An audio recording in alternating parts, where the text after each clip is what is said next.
Lawmakers begin debating an abortion ban on the floor of the unicameral tomorrow morning. The original bill amounts to a 6-week ban will be the main focus, but as Brian Master reports, a 12-week ban floated by a Republican lawmaker may have more support. Last year, Democrats in the unicameral successfully filibustered an abortion ban.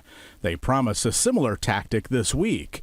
But with a number of new faces in the legislature this year, both sides are cautious with predictions. We're very encouraged that the senators have done their homework, they've done their research, and I believe they're prepared to support this bill. We are facing votes that will be razor-thin margins in determining whether or not abortion remains legal in our state moving forward. Remember Republican Senator Merv Reepe of Ralston, who initially signed on to what amounts to a 6-week ban. I want to have that debate. Will be introducing an amendment that would move that to 12 weeks.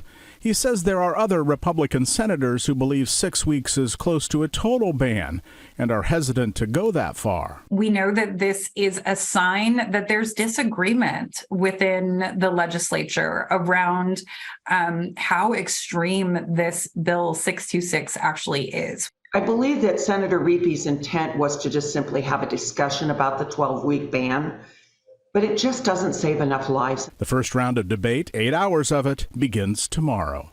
On your side in Omaha, Brian Mastry, 6 News. Nebraska's current law allows abortions up to 20 weeks, and here are the numbers. In 2021, there were 2,360 abortions in Nebraska. Of those, 14% of the abortions were through 5 weeks of gestation.